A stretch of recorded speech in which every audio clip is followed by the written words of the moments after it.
நீங்கள் எவ்வளோ லோன் எடுக்க போகிறீங்கன்னு கேட்டப்போ அவங்க எனக்கு வந்து 15 லட்சம் தேவைப்படுது அப்படின்னு சொன்னாங்க. நான் 15 லட்சம் போட்டு பார்த்தேன். ஸோ 15 இயர்ஸ் நீங்கள் கட்ட ரெடியாக இருக்கும்போது மாதம் இஎம்ஐ மட்டுமே 15,216 வருது. இதை நீங்கள் கட்டிடுவாங்க கேட்டால் கட்டிடுவேன் சார் கண்டிப்பாக அப்படின்னு சொன்னாங்க. 10,000 தூக்கி கோல்டுலையும் மீதி 4,000 தூக்கி இந்தியாவோட டாப் 50 கம்பெனி நிஃப்டி 50ன்னு சொல்லிட்டு இன்வெஸ்ட் பண்ண சொன்னேன். இது நீ வாரம் உங்கள் காசு எடுத்துருவாங்க. ஐ மீன் மாதத்துக்கு இவ்வளோ எஸ்ஐபி அப்படின்னு சொல்லிட்டு ஒரு அமௌண்ட் போடுவாங்க. 2021 செப்டம்பர் ஆரம்பிச்சோம் கரெக்டாக. ஆமாம். இப்போ அதில் பார்த்தீங்கன்னா வந்து இன்வெஸ்டட் அமௌண்ட் வந்து 3,90,980 இன்வெஸ்ட் பண்ணியிருக்கீங்க. ஆமாம். 2 வருஷத்தில் மாதம் 14,000 போட்டு அப்படி இன்வெஸ்ட் பண்ணிட்டீங்க. அது எனக்கு எவ்வளோ மாறி இருக்குன்னா 4,97,405 மாறி இருக்கு. அவருக்கு வந்து என்ன அதிர்ஷ்டம்னா இன்னைக்கு ஸ்டாக் மார்க்கெட்டோட கோல்டு வந்து ரொம்ப பெருசாக வளர்ந்துருச்சு. ஸோ அதனால தான் வந்து பார்த்தீங்கன்னா கோல்டில் அவர் இன்வெஸ்ட் பண்ண அமௌண்ட் பார்த்தீங்கன்னா 2,83,926 இது ஸ்டாக் மார்க்கெட்டில் அவர் 1,06,990 இன்வெஸ்ட் பண்ணிருக்காரு. நான் சொன்ன மாதிரி அந்த பர்சன்டேஜ் கூட நீங்கள் கால்குலேட் பண்ணி பார்த்துக்கோங்க. ஸோ இன்றைக்கி டேட்டில் எவ்வளோ கையில் இருக்குது மார்க்கெட்டுக்குள்ள இருக்குது. ஸோ இப்போ இதே இது மாதம் கண்டினியூ பண்ண போகிறீங்க. ஆமாம், கண்டிப்பாக ஒரு 14,000 கண்டினியூ பண்ணுங்க வச்சுக்கோங்க. அடுத்த இன்னும் ஒரு 5 வருஷத்துக்கு நீங்கள் கண்டினியூ பண்ண போகிறீங்க. ஏன்னா இன்னும் ஏஜ் இருக்கு இல்லையா உங்களுக்கு. இப்போ வந்து வருஷத்துக்கு 22% அடிச்சிருக்கு இல்லையா. நம்ம ஆவரேஜாக 15 கூட வச்சுக்கோம். ஒஸ்கே சினாரியோ கூட வச்சுக்கோம். அடுத்த 5 வருஷத்தில் நீங்கள் இன்வெஸ்ட் பண்ண அமௌண்ட் வந்து 13,40,000 இருக்கும். உங்கள் கைக்கு வர்றது 23 லட்சமாக இருக்கும். நான் என்ன சொல்கிறேன்னா பிஸ்னஸ் பீப்புள் வந்து ரொம்ப இன்செக்யூர் பீப்புள். ஜாபுக்கு போகிறவங்களோட ஒரு வேலைக்கு போகிறவங்களோட ஒரு இன்செக்யூரான பீப்புள். வேலைக்கு போகிறவங்க கூட அவங்க 1ஆம் தேதி 2ஆம் தேதி சம்பளம் வந்துடும். அது வந்து மழையோ புயலோ சுனாமியோ எதாக இருந்தாலும் சரி 1ஆம் தேதி டான்னு அக்கௌண்ட்டில் காசு வந்துடும். ஆனால் பிஸ்னஸ் பீப்புளுக்கு அப்படி கிடையாது.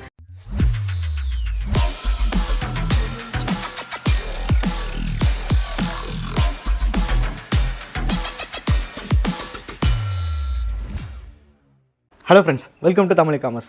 ஸோ இந்த வீடியோ ஒரு வித்தியாசமான வீடியோ. நம்ம தமிழ் காமர்ஸ் சேனலில் எப்போவுமே வந்து காமர்ஸ் கான்டென்ட் மட்டும் தான் போடணும் அப்படின்னு சொல்லிட்டு ஃபோக்கஸ்டாக ஒர்க் பண்ணிகிட்டு இருப்போம். ஸோ ரொம்ப ரேர் கேசஸில் அவுட் ஆஃப் த பாக்ஸ் கான்டென்ட்டாக லைக் பிஸ்னஸ் பற்றியும் பேசும், நார்மல் பிஸ்னஸ் பற்றியும் பேசும். ஸோ இந்த வீடியோவில் நிறைய இன்ஃபர்மேஷன் உங்களுக்கு கிடைக்கும். முக்கியமாக என்னென்னா ஒரு மிகப்பெரிய டிஸ்க்ளைமர். ஓகே, கண் சிமிட்ட நேரத்தில் இந்த மாதிரி ஒரு சின்ன ஒரு ஸ்க்ரீனில் இல்லாமல் ஓப்பனாக சொல்கிறேன். நான் வந்து ஒரு செபி ரெஜிஸ்டர் அட்வைசர் கிடையாது.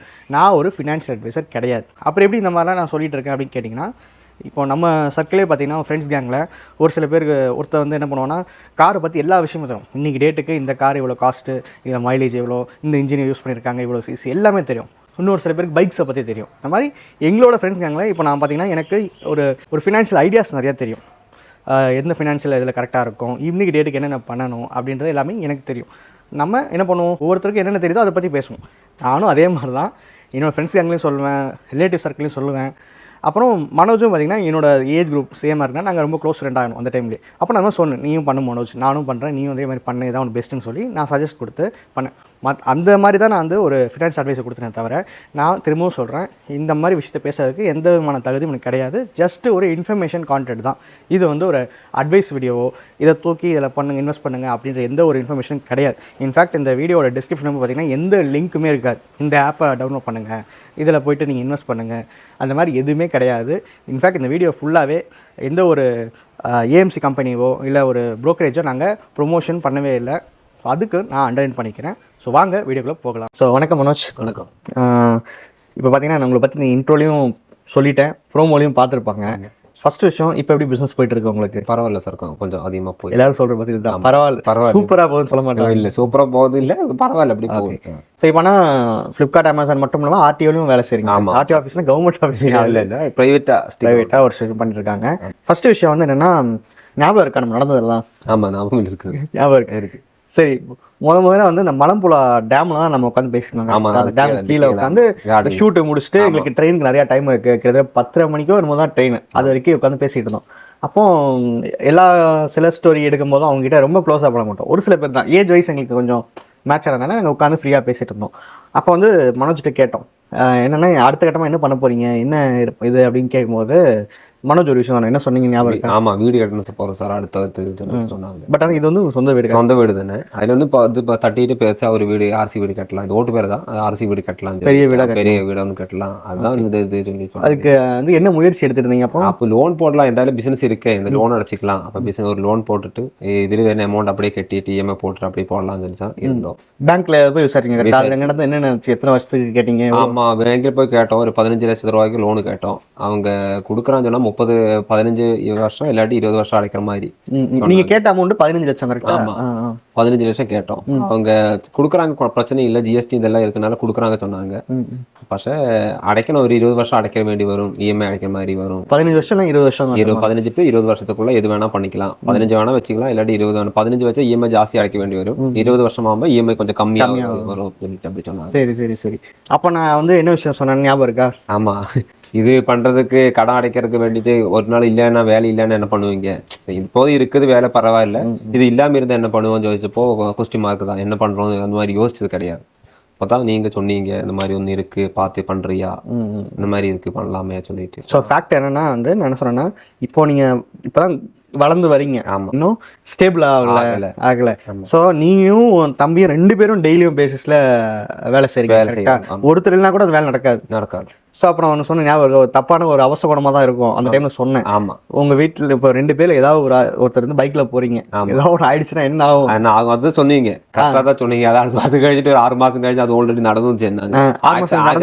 6 மாசத்துலயே ஆக்சிடென்ட் ஆயிடுச்சு. அது செலவு வரும். அது அப்பதான் யோசிச்சோம், வந்து சொன்னது மாதிரி நடந்திருந்தா இந்த மாதிரி இனி மறுபடியும் கட்டாம போயிருமே, இந்த மாதிரி நம்ம யோசிக்காம விட்டாமோ, அந்த மாதிரி ஏதாவது ஒரு இன்சிடென்ட் வந்திருக்கும். பின்ன வந்துட்டு கொஞ்சம் கம்மியாயிருச்சு, ஆர்டர் படாது திடீர்னு கம்மியாயிருச்சு, அதனால அதுவும் கொஞ்சம் வரது ஆயிருச்சு. ஏன்னா அவரோட தம்பிக்கு வந்து உண்மையிலே நான் வந்து எல்லாத்தையும் சொல்கிறதா, நம்மளோட ஃபிசிக்கல் ஃபிட்னஸ்ஸு, எனர்ஜி, இது எல்லாமே நம்ம சுற்றி எல்லாமே பாசிட்டிவாகவே இருக்காது. எப்போ வேணாலும் நமக்கு சுற்றி நெகட்டிவாகவும் மாறும். அதுக்கு நம்ம ரெடியாக இருக்கணும். ஒரு பிஸ்னஸ்னால் எப்போவுமே இப்படியே போகாது, கீழே இறங்கி ஏறும். இறங்கும் போது நம்ம சர்வே பண்ணுறதுக்கு என்ன பண்ணுவீங்க, ரெடியாக இருக்கணும் அப்படின்னு சொன்னேன். நான் சொன்ன மாதிரி அவங்க தம்பிக்கு வந்து ஒரு 6 மாதத்துக்கு அப்புறம் நான் போயிட்டு வந்ததுக்கப்புறம் திடீர்னு ஒரு சின்ன ஒரு பைக்கில் ஆக்சிடென்ட் ஆகிடுச்சு. ஆனால் ஒன்றும் ஆகலை அவருக்கு, பட் பைக்கு சுக்குநூறாக போயிடுச்சுன்னு சொன்னாப்புல. கரெக்டாக அது ஒரு பெரிய செலவு. பிளஸ் அவர் தம்பியால 1 மாசத்துக்கு எதுவுமே பண்ண முடியல. ஸோ அப்போ யோசிச்சு பாருங்க, அந்த டைம்ல இஎம்ஐ கட்ட முடியாது, இந்த செலவு இருக்கு. என்ன பண்ணுவோம்னா வெளியே இன்னொரு அடுத்த சோர்ஸ் தான் பார்க்கணும், மறுபடியும் கடன் வாங்கணும், அதை கட்டுறதுக்கு அப்படியே ஓடணும். நான் சிம்பிளாக ஒரு விஷயம் சொன்னேன், என்னன்னா இந்த ஹோம் லோன் கால்குலேட் எடுத்து பார்த்தேன். நீங்கள் எவ்வளோ லோன் எடுக்க போறீங்கன்னு கேட்டப்போ அவங்க எனக்கு வந்து 15 லட்சம் தேவைப்படுது அப்படின்னு சொன்னாங்க. நான் 15 லட்சம் போட்டு பார்த்தேன். இப்போ 15 லட்சம் ரூபாய்க்கு அன்றைக்கி தெரிவிக்கே பார்த்தீங்கன்னா கம்மியான இன்ட்ரெஸ்ட் தான். இன்றைக்கும் நான் போட்டு பார்க்குறேன். இன்றைக்கி வந்து ஆவரேஜாக 9% வரைக்கும் கொடுப்பாங்க, நல்ல ப்ரொஃபைட் இருந்தால் அப்படின்னு நான் வந்து போட்டு பார்த்தேன் கணக்கு. டைம் வந்து பார்த்தீங்கன்னா 15 இயர்ஸ் அவங்க இஎம்ஐ கட்ட ரெடியாக இருந்தாங்க. ஸோ 15 இயர்ஸ் நீங்கள் கட்ட ரெடியாக இருக்கும் போது மாதம் இஎம்ஐ மட்டுமே 15,216 ரூபா வருது. இதை நீங்கள் கட்டிடுவாங்க கேட்டால் கட்டிடுவேன் சார் கண்டிப்பாக அப்படின்னு சொன்னாங்க. இதில் என்னென்ன சொன்னாங்கன்னா, இன்னமும் கூட அவங்க 5 lakhs எனக்கு எலிஜிபிலிட்டி எக்ஸ்ட்ரா இருக்குன்னாங்க. 20 lakhs கூட எடுக்கலான்னு இருக்கேன். எதுக்குன்னு கேட்டால் இருந்துட்டு போகுது, 5 lakhs எக்ஸ்ட்ரா வருதுல்ல. அப்போ எந்த ஒரு கணக்குமே அவங்க பார்க்கல, மாதம் இஎம்ஐ கட்டணும் எதுவுமே இல்லை. நான் சொன்னேன் 15,000 ரூபா உங்களுக்கு கட்டுறதுக்கு ஒரு கேப்பபிலிட்டி இருக்குது. இதை நீங்கள் ஒரு கடன் வாங்கி இஎம்ஐ கட்டுறதோட இந்த அமௌண்ட்டை சேர்த்து வச்சு நீங்கள் வந்து யார்ட்டையும் கடன் வாங்காமல் கட்டுங்க அப்படின்னு சொல்லும்போது அவங்க யோசிச்சாங்க. ஓகே, ஒரு சொல்கிறது ஏதோ ஒன்று இருக்குப்பா, நம்ம பண்ணி பார்ப்போம். அப்போ சரி என்ன தான் சார் பண்ண, இப்போ மாதம் 10,000 உண்டியில் போடுவான்னு கேட்டாங்க. கரெக்டாக? ஆமாம். நான் சொன்னேன், இல்லை அதுக்கெலாம் வழி இருக்குது, ப்ராப்பராக இன்வெஸ்ட் பண்ணுறதுக்கு கூட ஒரு மெத்தட் இருக்குது அப்படின்னு சொல்லிட்டு நான் ஒரு விஷயம் பண்ணேன். என்ன சொன்னேன், ஒரு மொபைல் அப்ளிகேஷன் இருக்குது, அதில் இன்வெஸ்ட் பண்ணலாம். அது பண்ணிருச்சுன்னா எக்ஸ்ட்ரா ஆகிட்டு வரும். இதே அடைக்கிறதுக்கு 20 வருஷம் அடைக்க வேண்டிய அவசியம் இல்லை. ஒரு 10 வருஷத்துக்குள்ளேயே அதே காட்டியும் காசு வரும். வந்துட்டு வீடு கட்டிய பிரச்சனை இருக்காது, கடன் இல்லாமல் வீடு கட்டலாம். இல்லை இந்த காசு கட்டுறதுக்கு இது ஜாஸ்தியாக வரும், கட்டுறதுக்கு வேண்டிட்டு வரும் சொன்னேன். அப்படின்னு சொல்லிட்டு நான் என்ன பண்ணேன்னா வந்து அன்னைக்கு டேட்டுக்கு எஸ்ஐபி பண்ண சொன்னேன். மாதம் 15,000 கூட இல்லை, எவ்வளோ 15,000 கூட இல்லை, 14,000 ரூபா, 1000 ரூபா கம்மி பண்ணி தான் சொன்னாங்க. மாதம் 14,000 ரூபா கூட பண்ண போதும். 10,000 ரூபாய் தூக்கி கோல்டுலையும் மீதி 4,000 ரூபாய் தூக்கி இந்தியாவோட டாப் 50 கம்பெனி நிஃப்டி 50ன்னு சொல்லிட்டு இன்வெஸ்ட் பண்ண சொன்னேன். இது நீ வாரம் அவங்க காசு எடுத்துருவாங்க, ஐ மீன் மாசத்துக்கு இவ்வளோ எஸ்ஐபி அப்படின்னு சொல்லிட்டு ஒரு அமௌண்ட் போடுவோம். 2021 செப்டம்பர் ஆரம்பிச்சோம். கரெக்டா? ஆமாம். இப்போ வந்து கிட்டத்தட்ட 2 வருஷம் ஆக போகுது. 2 வருஷம். இப்போ இப்போ எவ்வளோ வந்திருக்குன்னு பார்த்தீங்களா? ஆமாம், பார்த்தோம். இப்போ 5 லட்சத்துக்கு சம்திங் வந்திருக்கு. ஸோ இப்போ பார்த்தீங்கன்னா வந்து கிராஜுவலாக வந்து அவங்களுக்கு 1 லட்ச ரூபாய் ரிட்டர்ன்ஸ் மட்டும் கிடச்சிருக்கு. ஆமாம், அவங்க போட்ட அமௌண்டோட 5 லட்சம் ஆயிடுச்சு. கரெக்டாக? ஆமாம், 4 லட்சம் தான் இன்வெஸ்ட்மெண்ட் பண்ணுறோம், 1 லட்சம் மேலே வந்துருச்சு. ஸோ இதை ஏன் சொல்கிறேன்னா, நம்ம இகாமர்ஸ் பிஸ்னஸ், நம்ம இகாமர்ஸ் சேனலுக்கும் இந்த கான்செப்ட் சம்மந்தமே இல்லை. ஜெஃப் பெசோஸ் அமேசான் ஓனரே ஒரு ஸ்டேட்மெண்ட் கொடுத்துருப்பாரு, என்னோட கம்பெனி கண்டிப்பாக ஒரு நாள் பேங்க்ரப்சி ஆகும். விச் மீன்ஸ் என்னன்னா, கம்பெனி வந்து மூடப்பட வாய்ப்பு இருக்கு. ஓகே, இது வந்து எங்கள் கம்பெனி மட்டும் விதிவிலக்கு இல்லை. எந்த ஒரு கம்பெனி ஆனாலும் லைஃப் ஸ்பேனே 30 வருஷம் தான். அதையும் மீறி போகிறது ரொம்ப கஷ்டம். ஸோ நாங்கள் எங்களோட வேலை என்னென்னா, அந்த பேங்க்ரப்சி ஆகணும் இல்லையா, திவாலாக வாய்ப்பு இருக்கு இல்லையா, அதை தள்ளி போடுறதா எங்களோட வேலை அப்படின்ட்டு சொல்லியிருப்பார். சரி, இப்போ என்னோட தமிழ் காமர்ஸ் சேனல் ஆகட்டும், மனோஜோட பிசினஸ் ஆகட்டும், எந்த ஒரு பிசினஸ் இருந்தாலுமே கூட கரெக்டாக டவுன்ஃபால் இருக்கும், ஏறும் இறங்கும், சம்டைம்ஸ் மொத்தமாக கூட போக வாய்ப்பு இருக்கு. ஆனா அதுக்குள்ள நம்ம சர்வே பண்றதுக்கு என்னென்ன பண்ணணும். இப்போ யோசிச்சு பாத்துறீங்களா, என்னைக்கா ஒரு நாள் நம்ம லோனே வாங்கிருக்கலாமோ இதுல கட்டது? ஐயோ இல்ல, லோன் வாங்காம இருந்தது நல்லா போச்சு. ஏன் அப்படி? என்னன்னா இப்போதைக்கு இந்த மாதிரி வரது இல்லை. இது ஏதாவது இஷ்யூ வரும்போது டவுன் ஆகும்போது எப்படி அடைக்கணும்னு திங்க் பண்ணவே இல்லை. அப்போ அது பிரச்சனை வரும். டவுன் ஆகும் மீன்ஸ் என்னென்ன பிரச்சனை? ஒர்க்கு எப்போதும் ஒரே மாதிரி வரதில்லை. ஆர்டர் கொஞ்சம் டவுன் ஆகிட்டு வந்தது. ஆர்டர் கம்மியாகும் போது அமௌண்ட் எத்துறது இல்லையே. ஆல்ரெடி ஒரு நாள் இருக்கும்போது கட்டலாம்னு சொல்லிட்டு யோசிச்சுட்டு நம்ம பண்ணோம். அந்த கிடைக்காம இருக்கும்போது மறுபடியும் வேற எது மறுபடியும் கடன் வாங்கிக்க வேண்டியது வந்த மாதிரி ஒரு கடத்துக்கு மேலே மறுபடியும் ரெண்டாவது கடன் அந்த மாதிரி போயிருக்கும். லாக் ஆயிருக்குமோன்னு ஒரு பயம் இருந்தது. ஓகே, இந்த கான்செப்ட் நான் ஏன் சொல்ல ஆரம்பிச்சேன்னா, நான் என்னோட ஸ்டூடெண்ட்ஸ் கிட்டையும் சரி, என்னோட க்ளோஸ் சர்க்கிள் எல்லாரும் சரி, கடன் வாங்கக்கூடாது. ஆமாம், ப்ராப்பராக இங்கே வந்து இன்னைக்கு வர காசு வந்து இதே மாதிரி வாழ்க்கை ஃபுல்லாக வராது. முடிஞ்ச அளவுக்கு எல்லாத்துக்குமே தயாராக இருக்கிறதுக்கு நம்ம ரெடி பண்ணணும். அதுக்காக தான் சேர்த்து வைங்க அப்படின்னு சொல்லி நான் நிறைய இடத்துல சொல்லிட்டு இருந்திருக்கேன். ஆமாம், எல்லாத்துலையும் சொல்கிறாங்க. ப்ராப்பராக மற்ற மிஷின் வாங்கும்போது இப்போதைக்கு வாங்க வேண்டாம், சாதாரண பிரிண்டர் வாங்கிய போதும், இந்த மாதிரி லேபிள் ஊட்டிய போதும், அதெல்லாமே சொல்கிறீங்க. ஸோ இப்போ அவங்க அம்மா அப்பா கிட்டே சொன்னீங்களா இந்த மாதிரி நான் போடுவோம்? ஆமாம், போட்டோம். அந்த சொன்னாங்க. அவங்க ஆദ്യം சொல்லும்போது தெரியாது அவங்களுக்கு இந்த மாதிரி ஒருபாடு இதாகுமோ போடுமோ, என்னமா அது பைசா போயிடுமா தம்பி, இதாகும்போது தெரிஞ்சவங்க தானே, இதை எப்படி அதில் போடுறது தெரியாது இல்லை, நம்ம கிராமத்தில் இருக்கோம், அவங்க அந்த மாதிரி சொல்கிறாங்க தெரியுமா? இல்லை, நீங்கள் சொன்ன ஒரு நம்பிக்கையில் அப்படியே போட்டோம். ஓகே, இப்போ அந்தோட பேப்பர் எல்லாம் வீட்டுக்கு வந்த மாதிரி வந்தது. போட்டப்போ இந்த மாதிரி இன்வெஸ்ட்மெண்ட் இருக்குது வந்துட்டு அது வீட்டில் எல்லாம் கொண்டு கொடுத்தாங்க. அப்போ பொருள் வழி வந்தபோது இல்லை போகாது, கன்ஃபர்மேஷன் வந்து போகாது, இந்த மாதிரி வந்திருக்கு, இது காணிச்சு கொண்டு கொடுத்தா கொடுத்துருவாங்க சொன்ன போதும். சரி பரவாயில்ல, இப்போ போடுறது இல்லை அப்படின்னு போட்டோம். இப்போ நம்ம ஊரில் ஒரு பழக்கம் இருக்குது தெரியுமா? அவங்க எங்கள் வீட்லேயும் சரி, இந்தியாவில் ஃபுல்லாக ட்ரெடிஷ்னலாகவே சரி, ஒரு இன்வெஸ்ட்மெண்ட் ஃபாலோ பண்ணுவாங்க, தொழில் பண்ணுவாங்க, மாதம் சீட்டுக்கு போடுவாங்க. ஆமாம், சீட்டு போட்டுருவாங்க. எங்கள் ஊரில் வந்து 20 மாதம் கட்டுவாங்க. எத்தனை மாதம் தெரியல, ஆவரேஜாக எல்லாருமே வந்து 20 மாதம் சீட்டு கட்டுவாங்க. 20 மாதம் கட்டிட்டு என்ன பண்ணுவாங்கன்னா, அந்த காசை தூக்கிட்டு நேராக போய் கோல்டு வாங்குவாங்க. ஆமாம், என்னன்னு கேட்டால், அதான் இவ்வளோ பெரிய அமௌண்ட் வந்திருக்கல, இது இன்னமும் சேஃப்டி பண்ணுறேன்ட்டு கோல்டுன்னு ஜுவல்ஸில் வாங்கிடுவாங்க. ஆமாம், அங்கே ஆன் ஸ்பாட் உங்களுக்கு சேதாரம், ஜிஎஸ்டி எல்லாம் போட்டு நீங்கள் ரிட்டர்ன்ஸ்னு சொல்கிறீங்க, சீட்டு கட்டி ஒரு ரிட்டர்ன் சொல்லி அது ஃபுல்லாகவே அவனே எடுத்துப்பான். அப்படி அது வந்து நிறைய பேருக்கு கணக்கு பார்த்து தெரியாது. கணக்கு பார்க்க தெரியுது. பல்காக அமௌண்ட் வந்து ஏதாவது வாங்கி வச்சுக்கலாமே அந்த தோட்டம். உங்கள் ஊரில் அதே தான்? ஆமாம், கரெக்டாக தான். ஏதாவது பல்க் அமௌண்ட் வந்தால் சரி மக்களுக்கு ஆதாருக்கு வாங்கி வச்சுக்கலாம், ஏதாவது பண்ணிக்கலாம்னு சொல்லிட்டு அப்படி தான் போய். இப்பவும் நீங்கள் வந்து கோல்டு தான் போட்டிருக்கீங்க. ஆமாம், ஆனால் அது வந்து சேதாரம் எதுவுமே கிடையாது, ஜிஎஸ்டி எதுவுமே கிடையாது. அது வந்து சேஃப்டி பண்ணணும், யாரும் திருடிட்டு போயிடுவாங்க பயமும் கிடையாது. அதுவும் இல்லை.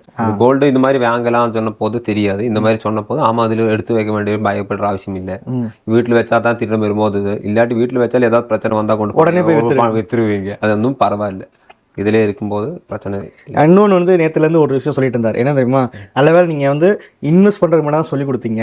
ஆமாம், அதுவும் சொல்லி தான். இன்வெஸ்ட்மெண்ட் பண்ணுறது மட்டும் தான் சொல்லி, எப்படி எடுக்கிறத சொல்லி கொடுக்கல, அதனால தப்பு. எடுக்கிறத கூட சொல்லி கொடுத்துருந்தீங்கன்னா கஷ்டம் வரும்போது மறுபடியும் இது எடுத்திருக்கோம், அதனால தப்பிச்சோம். ஓகே, இது இப்போ இல்லாட்டி எடுக்காம இப்போ நாள் வந்தது. ஏதாவது பிரச்சனை வந்திருக்கு, தம்பிக்கு ஆக்சிடென்ட் ஆகிடுச்சு, டவுன் ஆகும்போது கடன் வரும்போது இதுக்கு இருக்கே நம்ம கிடையாது இருக்கும்போதே அப்படி செலவு பண்ணிக்கலாமே. இப்போ வீட்டில் எடுத்து வச்சிருந்தாலும் அப்படி தானே பண்ணுவோம். கஷ்டம் வரும்போது இது வச்சுட்டு காரியமில்லை எடுத்து செலவு பண்ணலாம்னு சொல்லிட்டு அப்படி பண்ணியிருக்கோம். அது சொல்லி கொடுக்காம இருந்ததுனால அப்படியே போயிட்டு இருக்கு. ஓகே, இப்போ யோசிச்சு பாருங்க, நீங்கள் எப்போதுலேருந்து பிஸ்னஸ் வேலைக்கு சம்பாதிக்க ஆரம்பிச்சிங்க? 10 வருஷம் ஆகி. 10 வருஷத்தில் இந்த மாதிரி சாலிடாக 5 வருஷம் கரெக்டாக கட்டி சேர்த்து வச்சிருக்கீங்க? ஐயா ஒன்றுமே வைக்கல சார். சீட்டு ஏதாவது மாதிரி வருஷத்தில் ஏதாவது ஒரு வருஷம் வைக்கும், அடுத்த வருஷம் இல்லை, அது கஷ்டம் வரும்போது அப்படியே போயிடும். ஒரு ஏதாச்சும் ஒன்றும் பிளான் பண்ணி வைக்கவே இல்லை. ஓகே, அப்போ இஎம்ஐ தான். இஎம்ஐ கடன் வாங்குறது அதுக்கு மீட்டுறது மட்டும்தான். வேற சேர்த்து வைக்கணும்னு சொல்லிட்டு அந்த மாதிரி ஒன்றும் பண்ணவே இல்லை. இப்போ முதல் மாதம் நான் வந்து சொல்லிட்டு போனேன், செப்டம்பர் மாதம் இந்த மாதிரி மாதம் 17,000 உன்கிட்ட கேட்காமலே அக்கௌண்ட் வந்து ஆயிடுச்சு 2000 இந்த மாதிரி போயிடும். அக்கௌண்ட் மட்டும் மைனஸ் ஆகாம அப்படியே பார்த்துக்கோங்க, கரெக்டாக காசை போட்டு வச்சுக்கோ. ஒரு மாதம் 2 மாதம் வேணா பண்ணலாம். என் ஃப்ரெண்ட்ஸும் என் பேச்சை கேட்டு இது மாதிரிலாம் ஸ்டார்ட் பண்ணுவாங்க. 3ஆவது மாதமே முடியலன்னு சொல்லிட்டு எல்லாத்தையும் கேன்சல் பண்ணிடுவாங்க. 2.5 வருஷம் என்கிட்ட கட்டிட்டு இருக்கீங்களே, எப்படி இவ்வளோ முடிஞ்சது? அப்படி இல்லை, வீடு கட்டணும்னு சொன்னீங்கல்ல, இப்போ ஒரு 5 வருஷம் கழிக்கு 10 வருஷம் கழிஞ்சு வீடு இதுக்காட்டி நல்ல வீடு கட்டலாம். இப்போதைக்கு கட்டுறதுக்கு வச்சு பெட்டரா கட்டலாம்.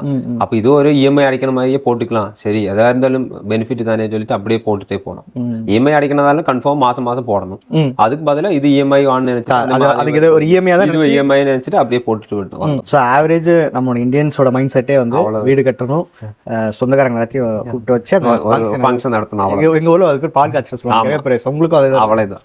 இதுதான் வந்து ஆவரேஜ் ஒரு இந்தியனோட கோல், அதாவது லாங் டேர்ம் கோல்னு சொல்லுவாங்க. பட் எனக்கு அது உடன்பாடே இல்லை. ஏன்னா நமக்கு இருக்கிறதுக்கு ஒரு வீடு இருக்கு. இந்த வீட்டில் என்ன பிரச்சனை? இதே வருஷம் அதே தான் ஓட்டு வேற ஒன்றும் இல்லை வேற எல்லாம் கட்டுவாங்க. இப்போ சொந்தக்காரங்க கட்டுறாங்க, சொந்தக்காரர் எல்லாம் கட்டுற மாதிரி நாமும் கட்டுறோம், அவ்வளோதான், வேற ஒன்றும் இல்லை. ஓகே. ஸோ சரி, நீங்கள் சொல்லலாம் சார் அவருக்கு சொல்கிறது கரெக்டு தானே, எல்லாருக்கும் ஆசை இருக்கும் சார் ஒரு வீடு கட்டணுன்ட்டு. அப்போ இவ்வளோ சேர்த்து வச்சு என்ன தான் பண்ணேன், தூக்கி தூரவா போட முடியும் வயசான காலத்தில் அப்படின்னு சில பேர் கேட்பீங்க. நான் சொல்கிறேன்னா இன்னைக்கு மனோஜால இங்கேருந்து ஒரு 2 கிலோமீட்டர் தொடர்ந்து ஓட முடியும். ஆமாம். பஸ்ஸில் ஒரு 10 ரூபா டிக்கெட் எடுத்து ரொம்ப தூரம் போக முடியும் பஸ்ஸில் உட்காந்து போக முடியும். மற்ற வெஸ்டர்ன் கல்ச்சர் எப்படின்னா நம்மளால் இன்றைக்கி ஆக்டிவாக இருப்போம், எனர்ஜியாக இருக்கும். ஆனால் வயசான காலத்தில் நமக்கு ஒரு கம்ஃபர்டபுள் தேவைப்படும். இன்றைக்கி நம்ம ஒரு ட்ரெயினில் ஒரு அன்ரிசர்வ்டில் கூட போக முடியுதுன்னா ஒரு 50 வயசில் நம்மளால் ரிசர்வ்ட் கம்பார்ட்மெண்ட்ஸோட போக முடியாது, 2 டயர் ஏசியில் தான் போக முடியுன்ற ஒரு சுச்சுவேஷன் ஏற்பட வாய்ப்பு இருக்குது. ஆமாம். ஓகே. மருத்துவ செலவு இருக்குது, இவ்வளோ விஷயங்கள் இருக்குது. அதுக்காக தான் நம்ம வந்து ரிட்டையர்மெண்ட்டுக்காக ஒன்று சேர்த்து வைக்கணும். இப்போ இதுவே மனோஜ் வந்து 2.5 வருஷமாக சேர்த்து வச்சிருக்காரு. அந்த இது கூட நான் காட்டுறேன் பாருங்க. ஸோ ஃப்ரெண்ட்ஸ், இப்போ இது பார்த்தீங்கன்னா மனோஜோட டேஷ்போர்ட். ஓகே, அதோட ப்ரொஃபைல் பிக்சர் கூட காட்டுறேன் பாருங்க. ஓகே, இப்படி தான். ஸோ இதில் வந்து அவர் இந்த டேஷ்போர்ட் என்னென்ன இருக்குன்னா, அவர் இன்வெஸ்ட் பண்ணது எவ்வளோ, ரிட்டர்ன்ஸ் எவ்வளோ வந்திருக்கு, இப்போ ரீசெண்டாக எவ்வளோ எடுத்துகிட்டு இருக்காங்க, ஐ மீன் பேங்க்லேருந்து ஆட்டோ டெபிட் பண்ணுறாங்க, இது எல்லாமே இதில் வரும். ஓகேயா, ரொம்ப சிம்பிள். இப்போ அதில் பார்த்தீங்கன்னா வந்து இன்வெஸ்டட் அமௌண்ட் வந்து 3,90,951 ரூபா இன்வெஸ்ட் பண்ணியிருக்கீங்க. ஆமாம். வேறு 2.5 வருஷத்தில் மாதம் 14,000 போட்டு அப்படி இன்வெஸ்ட் பண்ணிட்டீங்க. அது இன்றைக்கி எவ்வளோ மாறி இருக்குன்னா 4,97,405 ரூபாய் மாறி இருக்கு. கிட்டத்தட்ட நேற்று பார்க்கும்போது 5,02,000. அது என்னன்னா இன்றைக்கி அதை 1 டே ரிட்டர்ன் பார்த்தீங்கன்னா -5,340 ரூபா. அது வந்து பேனிக்லாம் ஆக வேண்டாம், இன்றைக்கி தான் ஏறிடும். பட் ஆனால் ஏறும் இறங்கும், ஆனால் ஸ்டெடியாக இன்வெஸ்ட் பண்ணிட்டு இருந்திருக்காரு. ஸோ இப்போ ரிட்டர்ன்ஸ்னு பார்த்தீங்கன்னா 27% கிட்ட ரிட்டர்ன்ஸ் வந்திருக்கு.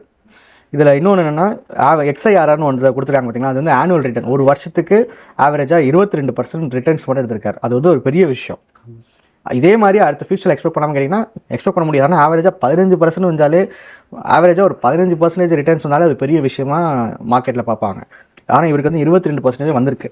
ஸோ இவருக்கு நான் என்ன மெத்தட் சொன்னேன்னா, நீங்கள் இப்போ தான் இன்வெஸ்ட் பண்ண ஆரம்பிக்கிறீங்க, எடுத்தோடனையும் ஸ்டாக் மார்க்கெட்டில் ஹெவியாக இன்வெஸ்ட் பண்ணிங்கன்னா நிறையா பிரச்சனை வரும், உங்களுக்கு பயம் வரும். எப்போவுமே ஒரு 5 வருஷம் 7 வருஷம் ஸ்டேபிளாக நம்ம இன்வெஸ்ட் பண்ணால் தான் ஸ்டாக் மார்க்கெட்டில் நல்ல ரிட்டர்ன்ஸ் எடுக்க முடியும். ஸோ இப்போ நீங்கள் ஆரம்பிக்கும் போது உங்கள் பயம் இருக்கக்கூடாதுன்னா கோல்டில் அதிகமாக இன்வெஸ்ட் பண்ணிட்டு ஸ்டாக் மார்க்கெட்டில் கம்மியாக இன்வெஸ்ட் பண்ண சொன்னேன். ஸோ மாதம் 14,000 ரூபா, அதில் 10,000 வந்து கோல்டில் போட்டுட்டு மீதி 4,000 மட்டும் தான் நான் வந்து ஸ்டாக் மார்க்கெட்டில் போட சொன்னேன். விச் மீன்ஸ் என்ன, 100 ரூபா நீங்கள் இன்வெஸ்ட் பண்ணுறீங்கன்னா அதில் 28 ரூபாய் ஸ்டாக் மார்க்கெட்லையும் மீதி 72 ரூபாய் கோல்டுலையும் போட சொன்னேன். அவருக்கு வந்து என்ன அதிர்ஷ்டம்னா இன்றைக்கி ஸ்டாக் மார்க்கெட்டோட கோல்டு வந்து ரொம்ப பெருசாக வளர்ந்துருச்சு. ஓகே, இதே மாதிரி இருக்குமான்னு சொல்ல முடியாது. அடுத்து ஸ்டாக் மார்க்கெட்டும் கோல்டை விட அதிகமாக வளர வாய்ப்பு இருக்குது. பட் என்னென்னா ப்ராக்டிக்கலாக பார்த்தா இதான் ஒரு உண்மை. ஸோ அதனால தான் வந்து பார்த்திங்கன்னா கோல்டில் அவர் இன்வெஸ்ட் பண்ண அமௌண்ட் பார்த்திங்கன்னா 2,83,966 ரூபா. ஸ்டாக் மார்க்கெட்டில் அவர் 1,06,990 ரூபா இன்வெஸ்ட் பண்ணிருக்காரு. நான் சொன்ன மாதிரி அந்த பர்சன்டேஜ் கூட நீங்கள் கால்குலேட் பண்ணி பார்த்துக்கோங்க. இவர் எப்போ இன்வெஸ்ட் பண்ண ஆரம்பிச்சான்னு பார்க்குறேன். ட்ரான்சாக்ஷன் ஹிஸ்ட்ரியில் போய் பார்க்கலாம். ஸோ 28 செப்டம்பர் 2022 ஆரம்பிச்சிருக்கோம். அதுக்கப்புறம் நவம்பர், அதுக்கப்புறம் பிப்ரவரி, மார்ச், அப்படியே கொஞ்சம் கொஞ்சமாக போயிட்டே இருந்திருக்கு. ஆமாம். ஓகே, ஸோ கோல்டும் கூட, ஐ மீன் கோல்டு ஃபண்டு கூட காட்டுறேன் பாருங்க. ஸோ கோல்டும் சரி 28 செப்டம்பர் 2022 ஆரம்பித்து அப்படியே லைனாக வந்து எஸ்ஐபி பண்ணிட்டே வந்திருக்காரு. மாதம் 4 வாட்டி ட்ரான்சாக்ஷன் ஆகும். ஒரு வாட்டி கூட பண்ணுற மாதிரி இருக்கலாம். நான் வந்து என்ன சொன்னேன், அவர் வாரம் எனக்கு பேமெண்ட் வரும் சார் ஃப்ளிப்கார்ட்டில் இருந்து, வாரம் 2,500 ரூபா போகிற மாதிரி வச்சுக்கோங்க அப்படின்னு. அப்படி தான் வந்தது. ஸோ அதனால தான் ஒரு மாதத்துக்கு 4 வாரம் ஃப்ளிப்கார்ட்டோட பேமெண்ட் டேக்கு அடுத்த வைக்கிற மாதிரி செவ்வாய்க்கிழமை எடுத்துடுவாங்க. அந்த மாதிரி வச்சு கொடுத்தேன். ஸோ அவர் வந்து கொஞ்சம் கூட மனம் தளராமல் யோசிச்சு பாருங்கள் பண்ணியிருக்காரு. 14,000 மாதம் கட்டியிருக்காரு. இப்போ சரி கட்டிடுறாரு சார், இதனால் என்ன பெரிய விஷயம் நடந்துன்னு வச்சுன்னா, நான் சொன்ன மாதிரி 1,06,000 ரிட்டர்ன்ஸ் மட்டும் வந்துருக்கு. ஃபர்ஸ்ட் ஆஃப் ஆல் வந்து மனோஜுக்கு மிகப்பெரிய வாழ்த்துக்கள். இதை நான் வந்து என் ஃப்ரெண்ட்ஸு, ரிலேட்டிவ்ஸு, கசின்ஸ் எல்லாருக்கிட்டையும் சொல்லுவேன். அவங்க என்னை எப்படி நினைப்பாங்கன்னா, விடாமுயற்சி படத்தில் ஒரு அஜித் மாதிரி தான் நினைப்பாங்க. ஸோ இப்போ ஒரு கேள்வி, 2.5 வருஷம் பண்ணியிருக்கீங்க, இதை வந்து 5 லட்சமாக மாறி இருக்கு. நீங்கள் இதே மாதிரி அடுத்து இன்னும் 5 வருஷமாக பண்ணிங்கன்னா எவ்வளோ வரும் நினைக்கிறீங்க? தெரியல சார், அது எனக்கு இன்னும் இதே மாதிரி டபுளா பண்றீங்க. டபுளா இதே மாதிரி 5 லட்சம் வரும். 2 வருஷம் பண்ணீங்க 5 லட்சம், அடுத்த இன்னும் 2 வருஷமானா 10 லட்சம் அப்படி வராது. அதுக்கு மேலே தான் வரும். அது பேர் காம்பவுண்டிங். வியூஸ் நிறைய பேர் தெரிஞ்சிருக்கும். நான் அது லைவாகவே கூட உங்களுக்கு போட்டு காட்டுறேன். இப்போ வந்து ஒரு சின்ன கால்குலேஷன் என்னன்னா, 2 வருஷம் இன்வெஸ்ட் பண்ணீங்க, கையில் இப்போ ஒரு 5 lakhs கிட்ட இருக்கு. நான் என்ன பண்ணேன், இனிஷியல் இன்வெஸ்ட்மெண்ட் அப்படின்னு சொல்லிட்டு ஒரு இந்த இடத்துல 5 lakhs போட்டுக்கிறேன். ஸோ இன்னைக்கு டேட்டில் எவ்வளோ கையில் இருக்குது மார்க்கெட்டுக்குள்ள கிட்ட. ஸோ இப்போ இதே இது மாதம் கண்டினியூ பண்ண போகிறீங்க. ஒரு 14,000 கண்டினியூ பண்ணுங்க வச்சுக்கோங்க. அடுத்த இன்னும் ஒரு 5 வருஷத்துக்கு நீங்கள் கண்டினியூ பண்ண போகிறீங்க. ஏன்னா இன்னும் ஏஜ் இருக்கு இல்லையா உங்களுக்கு, வயசாகல இல்லையா. இப்போ வந்து வருஷத்துக்கு 22% அடிச்சிருக்கு இல்லையா? ஆமா. நம்ம ஆவரேஜாக 15 கூட வச்சுக்கோம். ஒஸ்கேஸ் சினாரியோ கூட வச்சுக்கலாம். ஒஸ்கேஸ்ன்னு சொல்ல முடியாது, மார்க்கெட் கூட எக்ஸ்பெக்டேஷன் 15% ரிட்டர்ன் வச்சா கூட அடுத்த 5 வருஷத்தில் நீங்கள் இன்வெஸ்ட் பண்ண அமௌண்ட் வந்து 13,40,000 இருக்கும். உங்கள் கைக்கு வர்றது 23 லட்சமாக இருக்கும். 2 மடங்கு மேலேயே வரும். அது மேலே வரும், 23 லட்சமாக வரும்.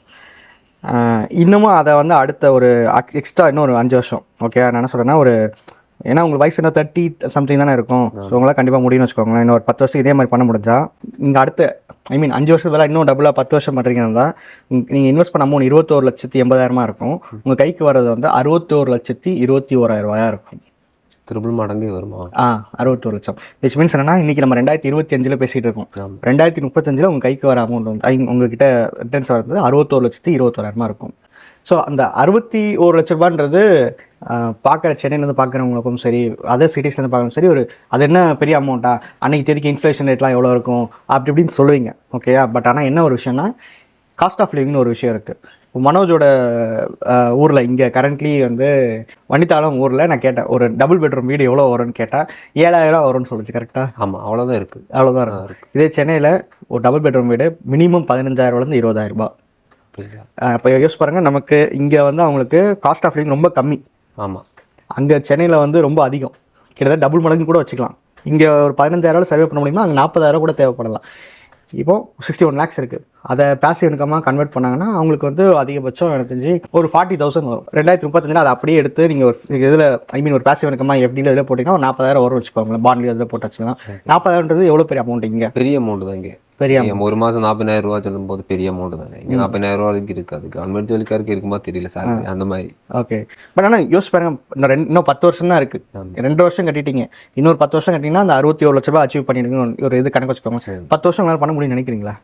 தெரியல சார். 10 வருஷம் பண்ணலாம். 5 வருஷம் பண்ண முடியும். 5 வருஷம் கண்டிப்பாக பண்ணலாம். ஏன்னா அது ஒரு கோல் வச்சது வீடு கட்டணும்னு சொல்லி தானே வச்சோம். அதுதான் பிரச்சனை. மறுபடியும் அதுக்கு உள்ளே வீடு கட்டி முடிச்சு திருப்பி ரிட்டையர்மெண்ட் அது யோசிக்கிறது இல்லை. யாருமே யோசிக்கிறது. ஒன்று வீடு கட்டினா அதுக்கு வேண்டி தான் தொடங்கிருச்சு, அப்படியே போட்டோம். அதுக்கு மட்டும் தான். நீங்க ஏதாவது சொல்ற கரெக்டாக இருந்தால் பண்ணிக்கலாம், பிரச்சனை ஒன்று. கண்டிப்பாக நான் என்ன சொல்றேன்னா, பிஸ்னஸ் பீப்புள் வந்து ரொம்ப ரொம்ப இன்செக்யூர் பீப்புள். ஜாபுக்கு போறவங்களோட, ஒரு வேலைக்கு போறவங்களோட ஒரு இன்செக்யூரான பீப்புள். வேலைக்கு போறவங்க கூட அவங்க 1ஆம் தேதி 2ஆம் தேதி சம்பளம் வந்துடும். அது வந்து மழையோ புயலோ சுனாமி எதா இருந்தாலும் சரி, 1ஆம் தேதி டான்னு அக்கௌண்ட்டில் காசு வந்துடும். ஆனால் பிஸ்னஸ் பீப்புளுக்கு அப்படி கிடையாது. அதனால தான் சொல்கிறேன், நீங்கள் பிஸ்னஸ் ஸ்டார்ட் பண்ணி உங்களுக்கு ரெவன்யூ வருதுன்னா அதை கரெக்டாக கடன் வாங்காமல் இந்த மாதிரி ஏதோ ஒரு சர்டன் அமௌண்ட் கொஞ்சமாவது எடுத்து ஓரமாக வச்சுருங்க. இல்லைனா ரொம்ப கஷ்டப்பட வேண்டியிருக்கும். எந்த ஒரு பிஸ்னஸாக இருந்தாலும் ரொம்ப லாங் டைமுக்குலாம் பண்ணுறது கஷ்டம். அட்லீஸ்ட் ஜாபு போகிறவங்களுக்காவது பிஎஃப் பிடிப்பாங்க, இஎஸ்ஐ பிடிப்பாங்க, ஏதோ ஒன்று வரும், அதுலேருந்து அவங்களுக்கு காசு வரும். நமக்கு அதுவும் நம்ம பண்ணுறது கிடையாது. எல்லாமே வந்து என்ன சொல்கிறது, நமக்கு நம்ம பிஸ்னஸ் பண்ணுறோம், நம்ம காசு வருது, சந்தோஷமாக இருக்கணும் அப்படின்னு சொல்லிட்டு எல்லாத்தையும் செலவு பண்ணி அப்படி பண்ணாதீங்க. ஸோ இந்த வீடியோவில் நான் ஏதோ எனக்கு தெரிஞ்ச இன்ஃபர்மேஷனை, ஒரு ட்ரஸ்டடான ஒரு இன்ஃபர்மேஷனை கரெக்டாக உங்ககிட்ட கொண்டு வந்து சேர்த்துருக்கேன் நான் நம்புகிறேன். இப்போ இதே மாதிரி மனோஜ் சொன்ன நிறைய பேர் சொல்லியிருக்கேன், பட் அவங்க யாருமே அதை வந்து கன்சிஸ்டண்ட்டாக பண்ணலை. அதுதான் ஒரு விஷயம். அப்படிங்களா? ஆமாம். அதுக்கே மிகப்பெரிய தேங்க்ஸ் மனோஜ். நீங்கள் அடுத்த 5 வருஷம் கழிச்சு பார்க்கலாம். சரி. ஸோ நான் உங்களோட வேல்யூபிள் டைம் கொடுத்து, அதுவும் இல்லாமல் நீங்கள் இன்வெஸ்ட் பண்ண அமௌண்ட் எல்லாத்தையும் கரெக்டாக காட்டி அதை காட்டுறதுக்கே பெரிய விஷயம் வேணும். ரொம்ப தேங்க்ஸ் மனோஜ். பிரச்சனை இல்லை. ஓகே.